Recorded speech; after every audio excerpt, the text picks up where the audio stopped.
Hey, this is Aaron with BS Tracker. I'm going to use AI to analyze this video from MSNBC for bias. Take everything here with a grain of salt. My goal isn't to tell you what to think, but to help you see what's going on beneath the surface. Remember, bias doesn't always mean something is false, it just affects how the message is framed. Please like and subscribe if you want to see more of this content. That being said, I'm going to go down, hit Show Transcript, copy all of it,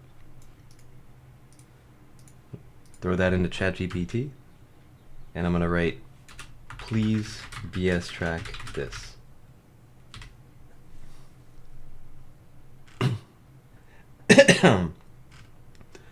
So we start off with the framing and bias.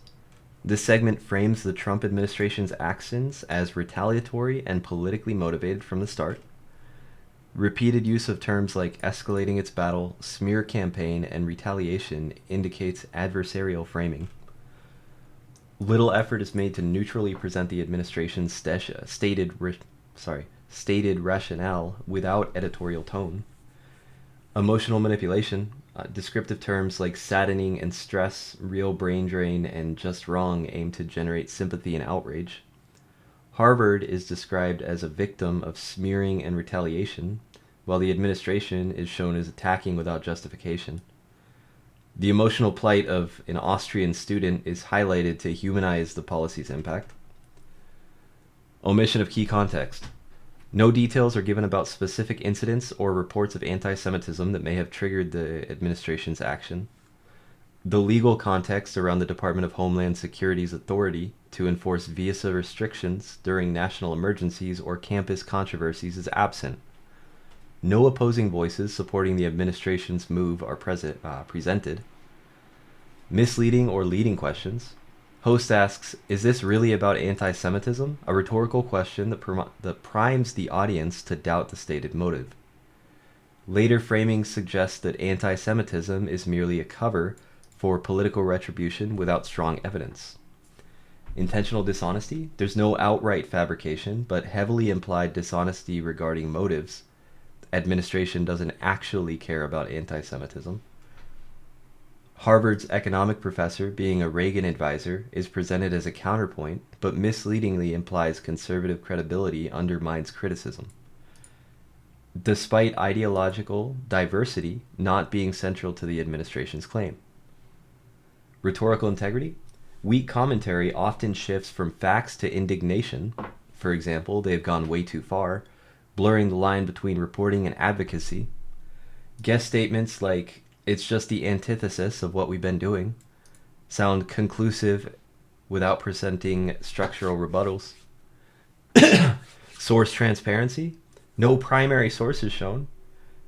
DHS memos, formal complaints, or statistics on anti-Semitism. All information comes through interviews and editorial summaries, no direct quotes from administration officials beyond public statements. The use of evidence is limited.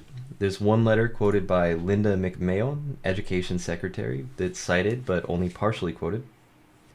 The claims that the administration's accusations are unfounded are repeated, but no investigation or legal finding is referenced to confirm or deny the anti-Semitism accusations. The straw man risk is moderate. The administration's concerns about anti-Semitism and foreign influence are portrayed as excuses for political revenge rather than being considered on their own merit. Risk of reducing a complex national security educational issue to partisan theater.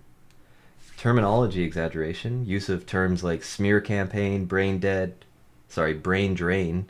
and unlawful heightened drama. Most popular course forever has been economics, is exaggerated and anecdotal. Claims that the policy will disrupt the pipeline of conservative capitalism add ironic overreach, downplaying broader academic trends. The average argument honesty rating is 3.4 out of 10. The guest Senator Amy Klobuchar is 4 out of 10, heavy partisan tone, minimal policy depth. Mark Morial is the guest with a 5 out of 10. And then it bugged out on this Harvard student, I guess. This segment strongly favors Harvard's position and frames the Trump administration as acting out of vengeance, not principle. While anti-Semitism is acknowledged as real, it's depicted as a pretext for targeting perceived political enemies.